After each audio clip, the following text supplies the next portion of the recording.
Oke, eee, ketemu lagi dengan saya, Dwi Bagus Sayono. Pada kesempatan kali ini, kita akan melanjutkan, kelas untuk mata diklat implementasi sistem informasi.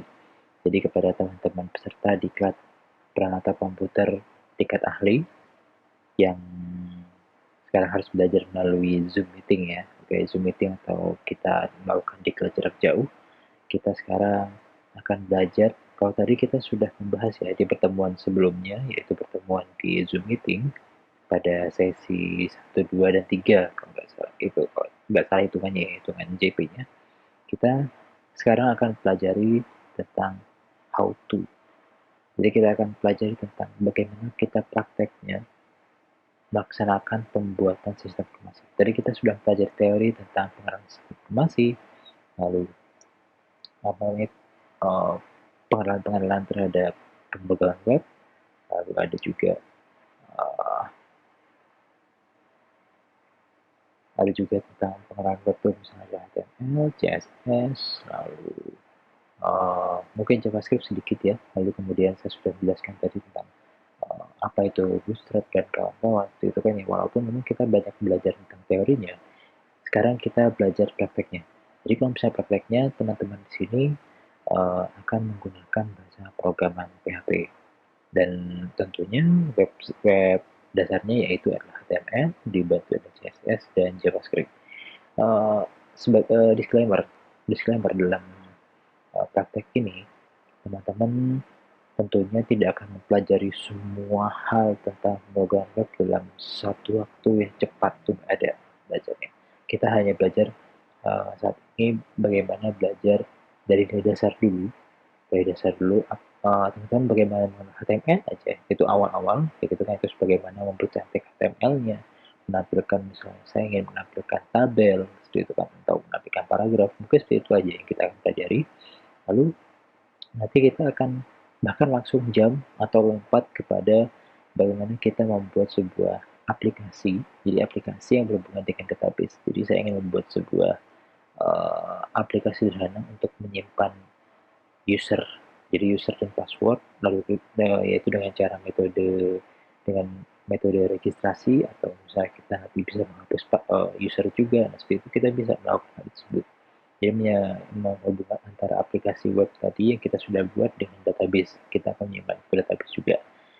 Ya, yang kita pelajari sederhana, belum apa namanya, belum belum sampai ke framework atau web service, belum. Kita pelajari hal itu dari sederhana dulu. Nah, dan ketika kita mulai untuk belajar bahasa pemrograman web yang saya sudah maksudkan tadi, itu kan ya, kita pelajari dengan bahasa programan back-end-nya atau misalnya bahasa pemrograman servernya adalah PHP, tentunya kita harus menyiapkan berbagai macam hal-hal atau tools-tools yang digunakan sebelum melakukan uh, apa sebelum kita mencoba untuk melakukan pemrograman web tersebut. Jadi yang kita butuhkan di sini pastinya adalah web server, atau dia merupakan sebuah software untuk server web kayak gitu kan. Lalu ada database, lalu kita juga butuhkan kode editor. Jadi code editor ini yang pasti teman-teman fleksibel ya, bisa pakai Notepad++ atau misalnya uh, VS Code juga bisa, atau bisa pakai Sublime ataupun menggunakan Atom, itu salah teman-teman. Dalam praktik ini saya mungkin menggunakan VS Code. Jadi VS Code ini merupakan sebuah code editor yang termasuk baru tapi langsung populer karena memang gampang digunakan dan banyak fiturnya.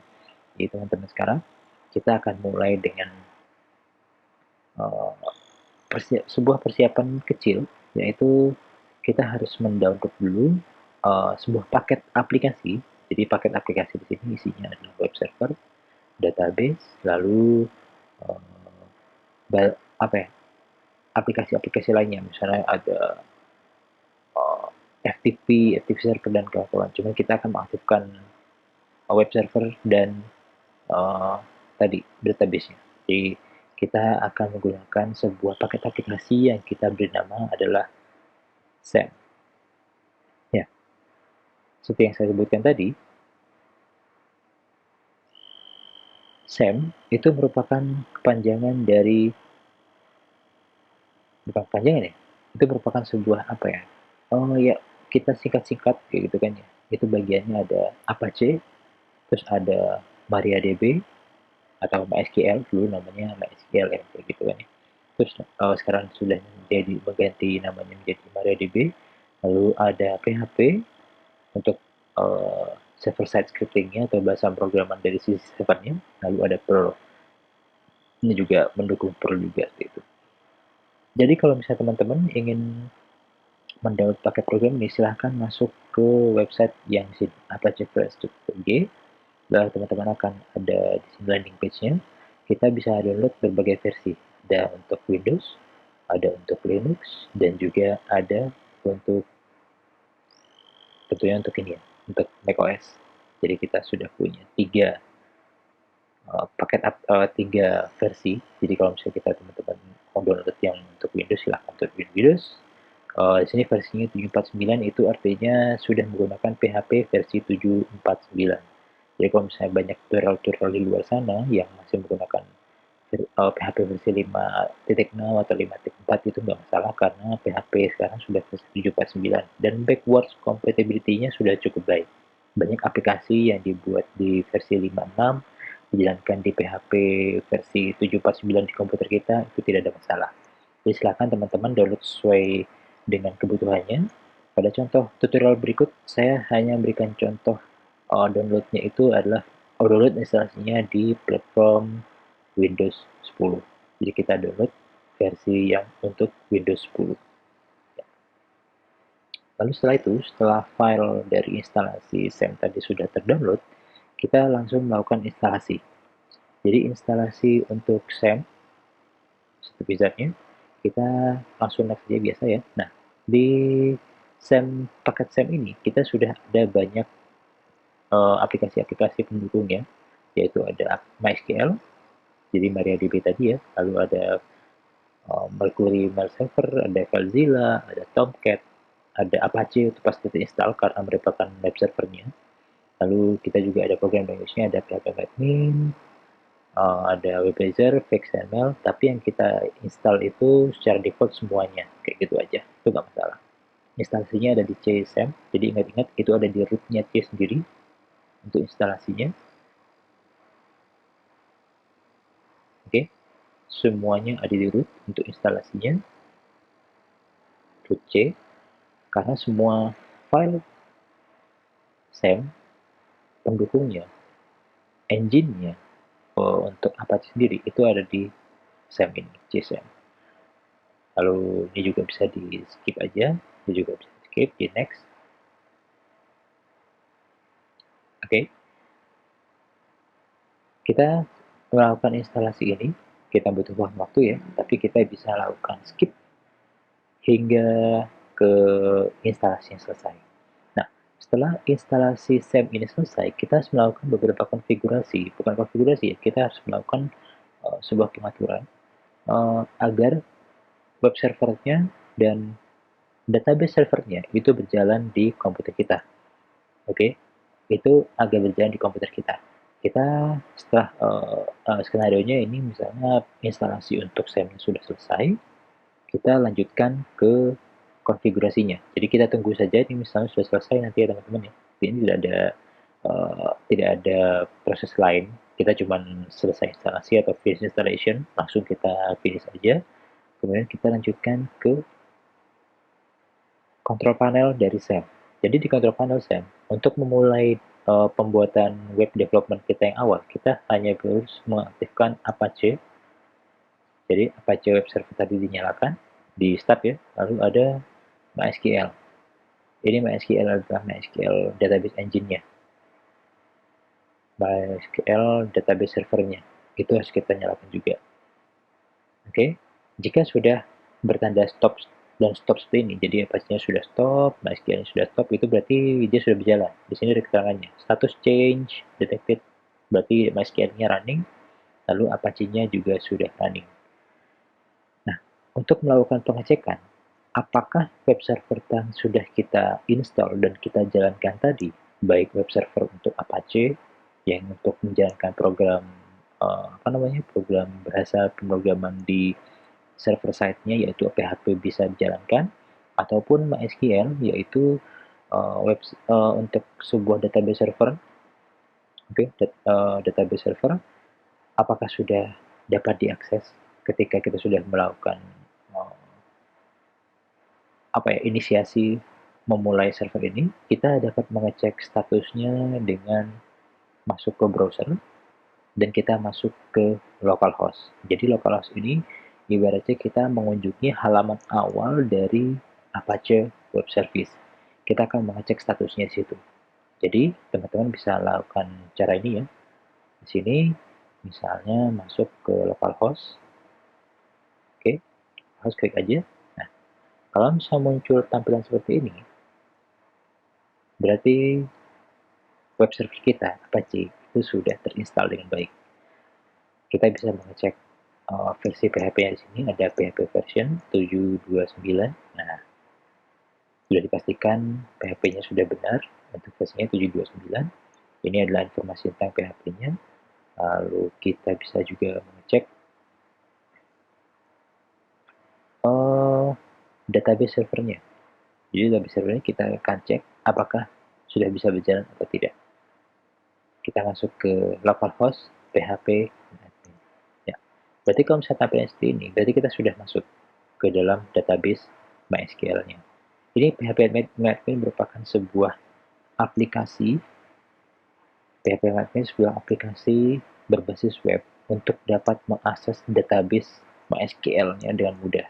Jadi ini merupakan user interface dari database MySQL. Kita bukannya menggunakan database-nya PHP Admin gitu, itu bukan.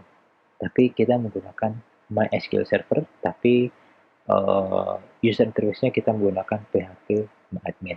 Kita juga bisa mengakses database yang ada di komputer kita, database MySQL yang ada di komputer kita dengan menggunakan misalnya aplikasi third party untuk bisa mengaksesnya. Misalnya saya pernah pakai itu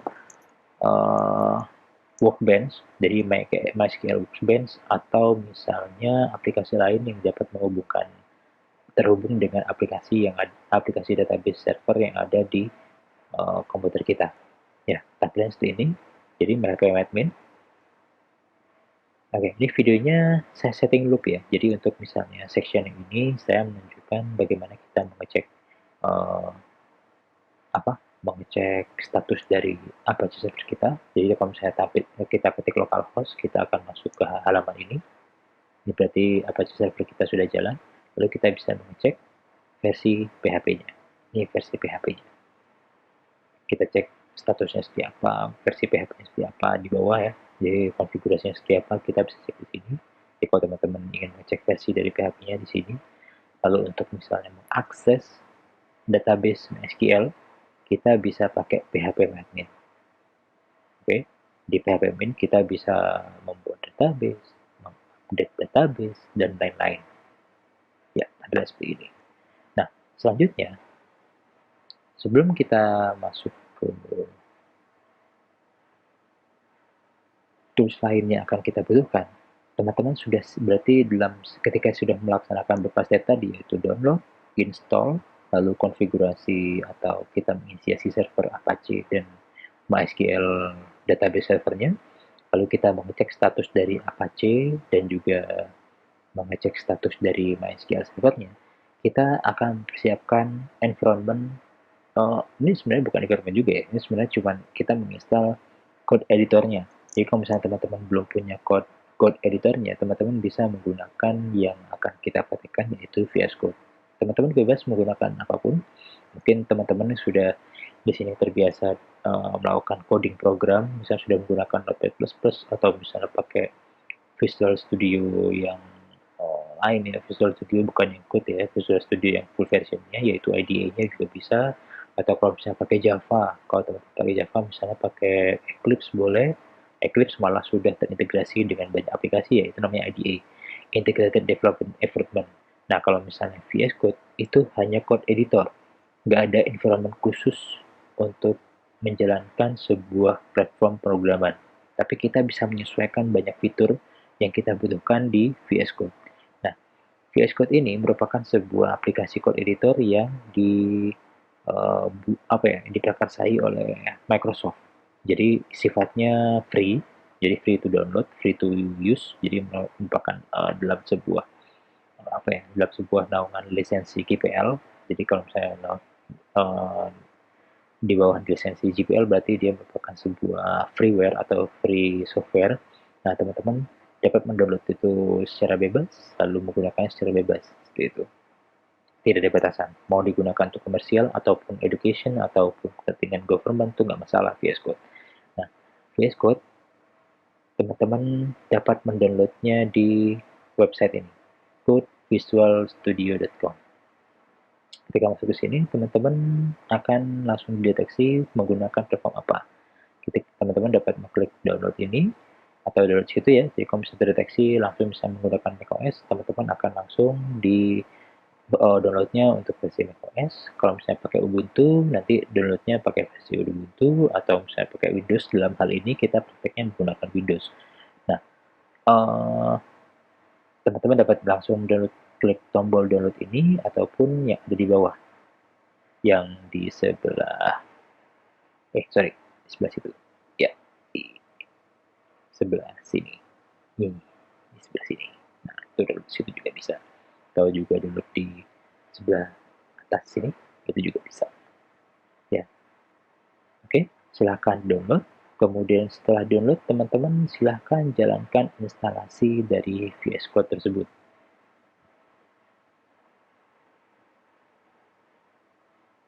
Oke, kita akan lanjutkan ke step berikutnya. Setelah terinstall, teman-teman akan juga melakukan sedikit konfigurasi, bukan konfigurasi juga ya, ini merupakan sebuah step-step yang opsional aja untuk VS Code, yaitu misalnya saya menyarankan menginstall sebuah add-on atau tambahan software kecil, aplikasi kecil ke dalam VS Code yang namanya misalnya live server, seperti itu.